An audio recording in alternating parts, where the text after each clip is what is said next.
Hello and welcome to episode 66 of the Victorian Studio podcast. My name is Maureen and I'm coming to you from Winnipeg, Manitoba, Canada on Monday, June the 19th, 2017. Welcome, as always, to new and returning viewers.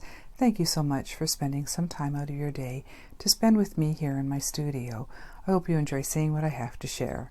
I have some knitting, a little bit of yarn dyeing, some sculpting and painting. We'll start out with a prize drawing. Last episode I mentioned that Vicky from the Daviksta Designs, formerly the Sweet Leaps podcast, was so generous in donating a copy of her brand new pattern, the So Close shawl. And here it is here. I announced on the last episode that I would make a thread for people to enter who were interested in winning a copy of her beautiful shawl design. And so before I podcast today, I locked that thread and went to random.org and chose a winner. So we had 18 entries, so I put into random.org post number 2 to 19, and the winner that it chose was post number 6, and that was Mijejo. I don't know how to pronounce that. Mijejo? Congratulations, you have won the copy of Vicky's So Close shawl pattern. So when you see this, please contact me on Ravelry and I'll get you in touch with Vicky so she can gift that to you. So congratulations, and thank you again, Vicky, for being so generous in not only providing this copy to one of the viewers, but also sending me a copy. It was very kind of you, and I'm looking forward to trying out making your beautiful shawl. So I think I'll start right away with the knitting. I don't have a whole lot to share with you this week. This will probably be a shorter episode. I basically concentrated on one large project over the last couple of weeks because I wanted to get at least 50% of it done by the middle of the month. And I was happy to report that I was able to do that. And that was for the cardigan that I've been working on. And thank you, Susan, from the One More Row podcast. She was very kind on the last episode in the YouTube comments, mentioned how to pronounce this pattern, and she said it's called the Thigh-Oni, is how you pronounce it, cardigan. So I'll just show you here the printed pattern. And of course, this is a paid-for pattern on Ravelry. Here's a color picture of it so you can see that better. And if you've been here before, you know that I started this May the 1st. May, June, July, that's right, May the 1st. I have 3 months to finish it. So I had until the middle of June to get to 50% completed so that I could get some points for Gryffindor House over in the Harry Potter House Cup group, because this is my owl for this semester, which means a project that takes you longer than 1 month to complete, and this definitely will. But I am very happy with the progress so far because the pattern is in two fingering weight yarns. And the yarns that I am using for the main color is this beautiful Malabrigo in the Serenus colorway, and it's beautiful blues and greens. And so I have 4 skeins of that, and also one for a contrast color in Madeline Tosh, and this is the Tosh Merino Light. And this one is called Fallen Cloud. It's beautiful grays with little hints of blues and greens in that. So they really are going together so very well. So here is my progress so far. And this is a top-down cardigan, my first time doing a top-down, and as you can see, I'm almost finished the body of the cardigan. So I began at the shoulders, did the striping pattern, split after that for the sleeves, and then basically doing just plain stockinette now down to the hem. And I have about 3 more inches to go, and I will then be doing some more gray stripes at the hem as well. So far this measures about 21 inches down, and with 3 more inches to go in the blues and greens, and then there's the striping pattern, and then there is a ribbing at the bottom, so we'll make it a nice long cardigan, so I'm looking forward to that. And then after that, all I'll have to do is the sleeves and the button band, and then I will have a very nice, more lightweight cardigan than I've ever made myself before. I've only done Aran weight and worsted weight sweaters, so this will be a really nice addition to my closet.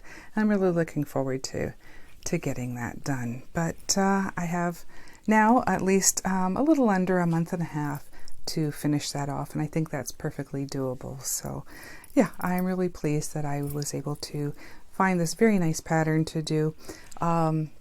If you haven't been here before, the only changes that I'm really making to the pattern is I didn't do the called for slip stitches in the striping. I had done that, didn't really like the look of it, so I had to redo it because of an error I made anyway, and decided just to do the stripes as straight knitting, and I'm really glad I did. I really love the way it's looking. So yeah, so you'll be seeing this again, I'm sure, but yeah, I want to get that completed by the end of July, I have, so looking forward to that. So once I was able to get that 50% completed in the cardigan, I thought I would cast on some more socks. And because I had completed my last pair, I always like to have a pair of socks on the needles. So I thought I would go into my stash and hunt down another Harry Potter colorway, one of the skeins that I had purchased when the knit along started at the beginning of the year. And so this time I chose a skein from Gnome Acres yarn. They have so many colorways that are Harry Potter related, and all other kinds too. Their yarn is just beautiful. And the one that I chose to make socks out of this time is called Polyjuice Potion. Let's see, I have their label here. Here we go. It's their fingering sock. And this is on the One Fine Gnome base, 60% superwash merino, 20% superfine alpaca, and 20% nylon. So yes, Polyjuice Potion. I really, really love the purples and the teals together. So what I did, as I usually do, I split it into 2 balls so that I could work on my socks concurrently. And they're all tangled up, but so far I just have the cuffs for each of them started. So I've completed the 20 rows of 2x2 ribbing. And next I'll just be doing just a plain vanilla sock. I think with these highly variegated yarns, that's probably the best way to go. They really don't show lace patterns too well, so I really enjoy just doing a mindless vanilla sock when I'm watching podcasts or TV shows and that kind of thing. And it's funny, over the last few days I found a lot of older TV shows on YouTube, and I've really been enjoying watching things like the old Newhart show. I love that show in the 80s. And even an earlier one, The Ghost and Mrs. Muir. I remember watching that when I was younger. And I've really been enjoying watching those and just one episode right after the other. So yeah, it's been a lot of fun. And if you notice, I've been using my my own stitch markers, kind of testing them by using them, making sure that they don't snag and they don't fall apart or anything. So I'll have more news about those a little bit later as well, but it's been fun to also use those in my projects as well. So again, just plain vanilla socks, but you know, I really enjoy having those, be able to grab those wherever I'm going and always have something to work on. And so the last knitting project that I wanted to share with you is something else that I created for the Harry Potter House Cup group. We're into Quidditch match number 3 this week, and the prompt for it was to do something related to Godric Gryffindor, which means you can either do something in the house colors of burgundy and gold, or do something that is challenging to you. So I decided I was going to do something in the house colors, but when I looked through my stash, I didn't have anything in the burgundy or deep reds. So I remembered that in the House Cup there was another class that called for a prompt to over dye another yarn. And when I started dyeing up my own yarns, well over a year now. I remember when I first started, I wanted to use all the colors, and I did this skein here. I'll put a picture in, where I was playing around with 3 different colors. I used the landscapes dyes, and I think it was the green, the blue, and orange, and I made for a very colorful skein. But you know, I did it last February, made it last February, and I never pulled it out to make anything with it. So I thought, well, if I haven't used it by now, maybe I should try over dyeing it. So what I did was I got out some deep red in my dyes and also some Currawong black, and I over dyed that skein, and now it looks like this. So that was submitted for that class, and then I was able to use the resultant yarn for the Quidditch match. So I was kind of killing 2 birds with 1 stone there, and yeah, I was really pleased with the results. So that was just some Bear Cascade 220. I had purchased a whole bunch of them when I started dyeing, so it was fun to get back to the dye pots again. It's been a little while since I've done any yarn dyeing, so it was fun to over dye that. So what I did was I used that yarn and also the remainder of some other hand-dyed yarn that I had made a while ago called Harry's House, and I called it that because it was using some of the red and golds, and that's all I have left of that skein. What I wanted to do was a project to use up all of what I had left, and before my project was started, I had 47 grams of this little colorway, so that's a little micro skein there.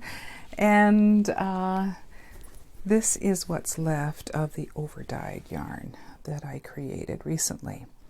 So I have a fair amount of this left. I think I have 40 grams left of this, so I can use it for another small project, I'm sure. But one of the things I was really pleased with when I did over dye this, you can still see the other colors underneath the reds and the blacks.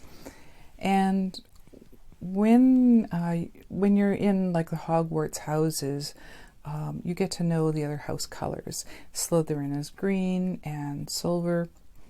Ravenclaw is got blue, and it depends on what version. It kind of changes between kind of a beigey and a light brown color, and then Hufflepuff is yellow and black. So I called this skein A Touch of Other Houses because even though it's dyed in the red for Gryffindor House, you can still see little areas of blue for Ravenclaw, a little bit of green for Slytherin, and then the black for Hufflepuff. So I thought that was a good name for the yarn that I ended up with.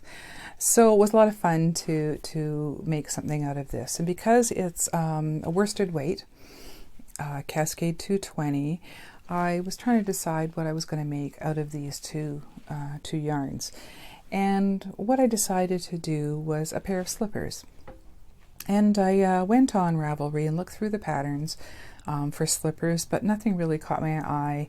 Some of them, you know, I like some features of some and some of the others. So I thought, oh, to heck with it, I'll just create something as I go. And what I ended up doing was making more like a house sock type slipper.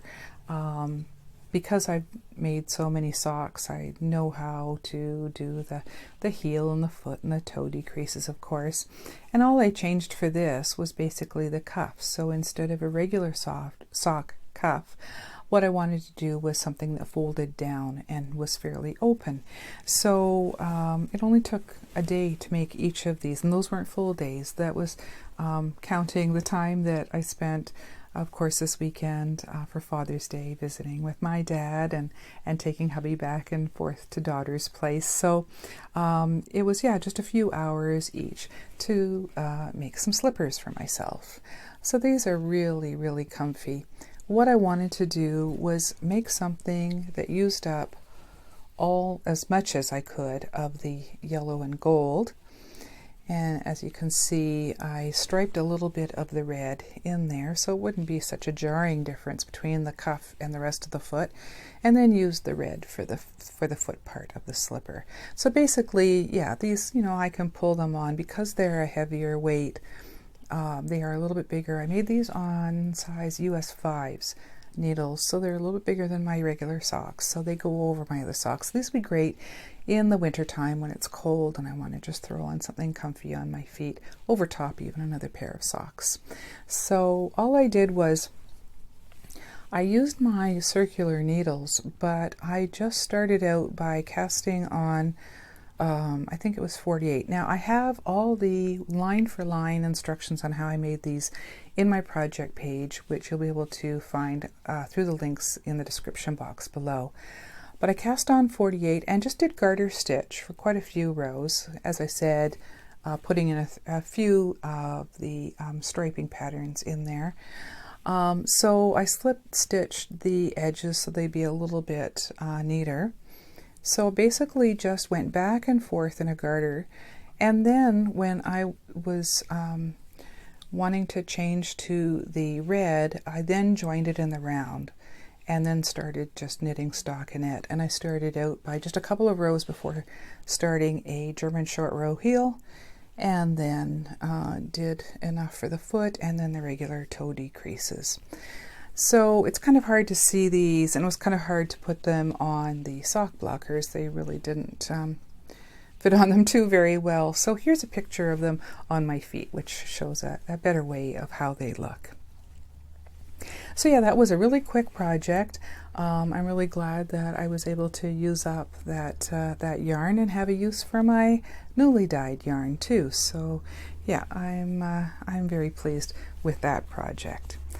So that's it for knitting. That's all I've got completed over the last couple of weeks, because I've also been busy doing some other sculpting and painting of some more stitch marker sets and individual stitch markers, and also setting up a shop and photographing and setting all of that up.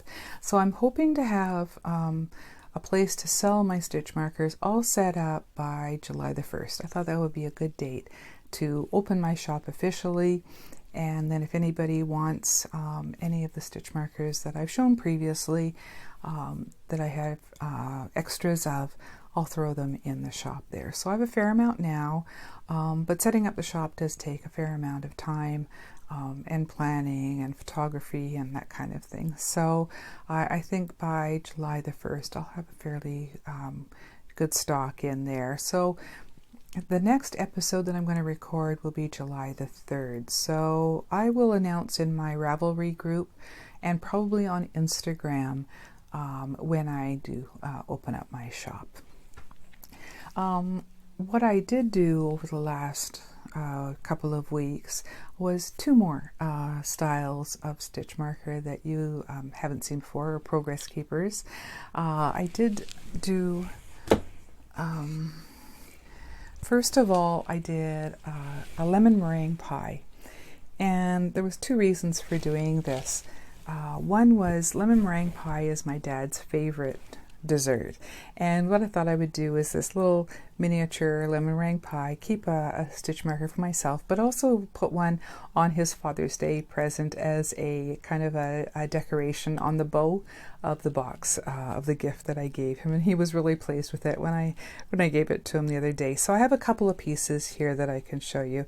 I'll be putting up, I think, 4 of them into the shop. It's kind of hard to see those.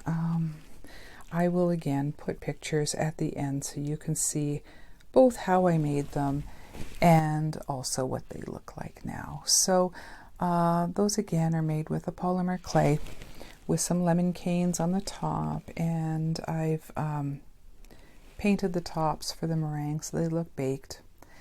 And I split it into 6, so they all have lobster clasps on them and will be progress keepers. So yeah, I'll put pictures at the end there so you can see those a little bit better.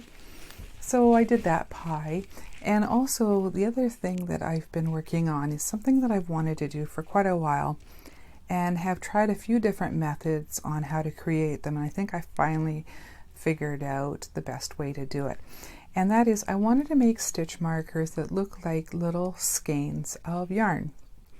So I went through a few different ideas that really didn't work too well, like using very thin yarn. They ended up still looking too bulky. Even, thread, it didn't look right. So I decided I would try my hand at sculpting a skein of yarn out of Sculpey. And so I finally, after a few tries, was finally able to create a little skein that was twisted up with a hole in the top so that I could put either a ring or a thread through to hang it.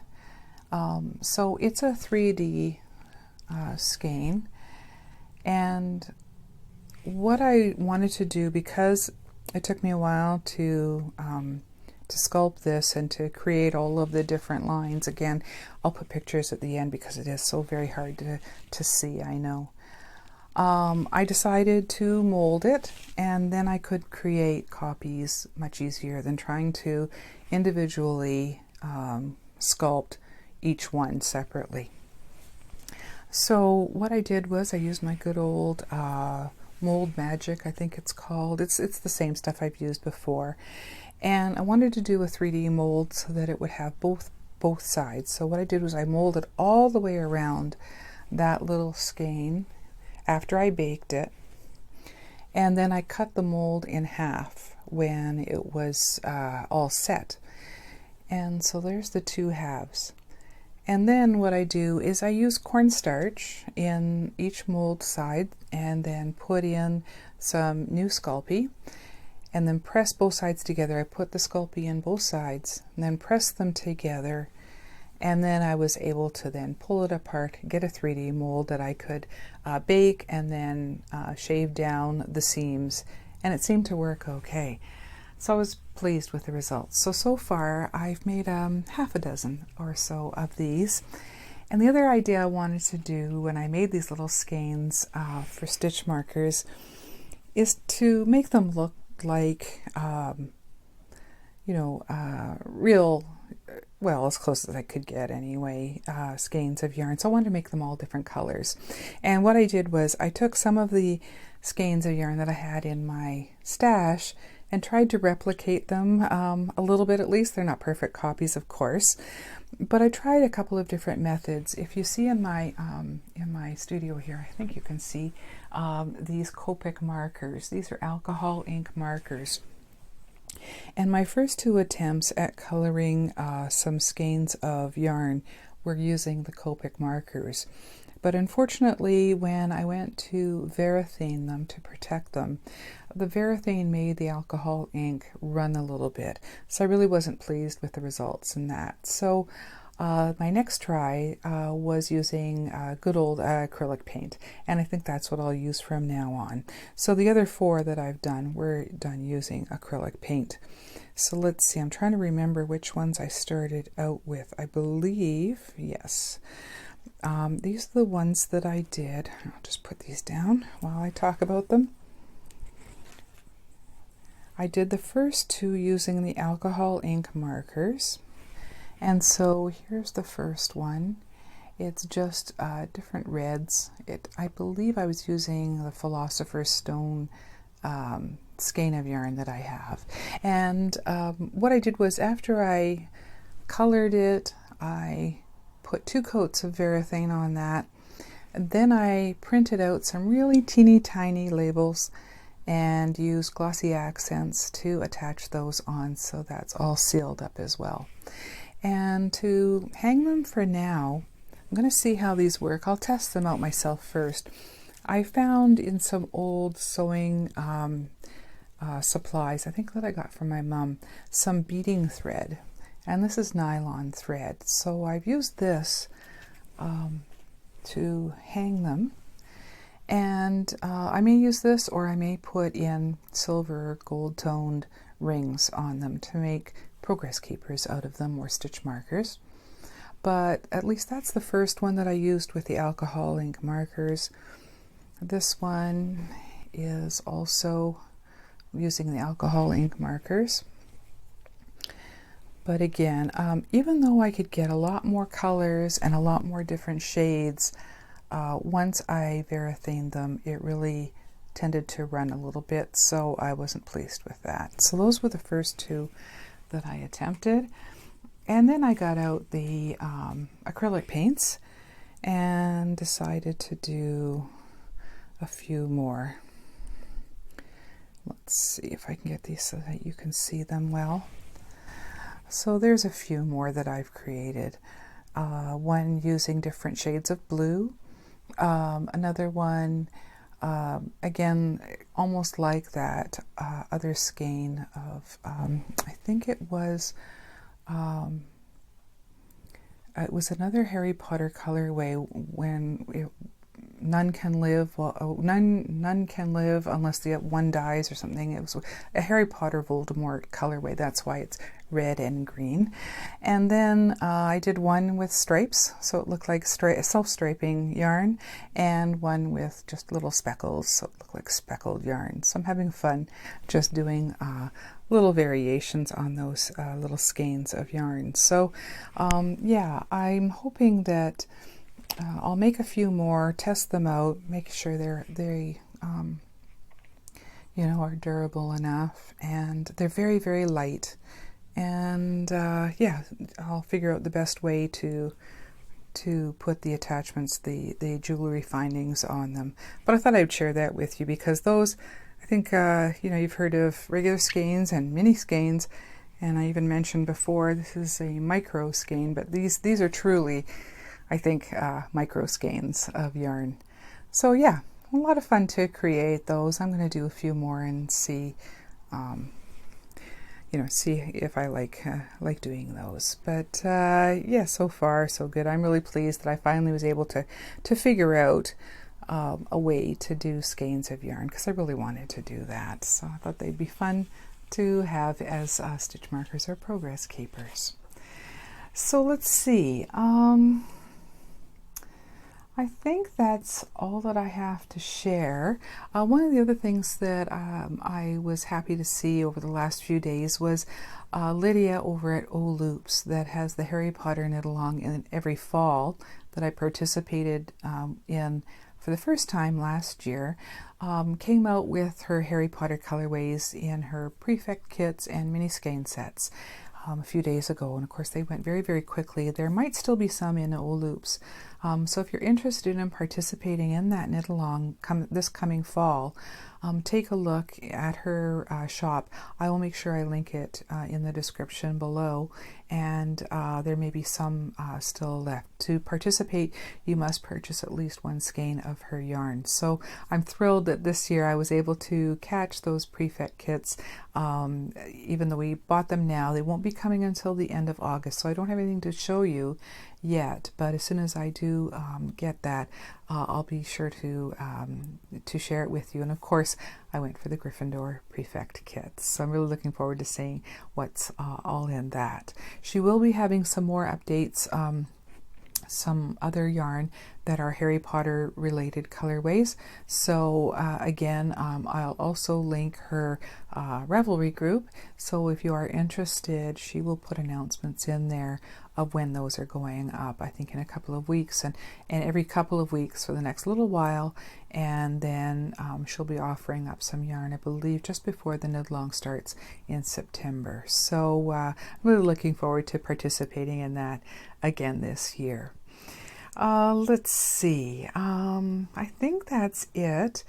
Speaking of Harry Potter knit-alongs, I'll be doing drawings for the large prizes again for this end of second quarter. Come June the 30th, I will do some random drawings for bags and stitch markers, progress keepers, all those kind of things that I've shown in the thread and previously on the podcast. So those draws will happen the next episode, which will probably be July the 3rd, is in 2 weeks. Can't believe July is already coming.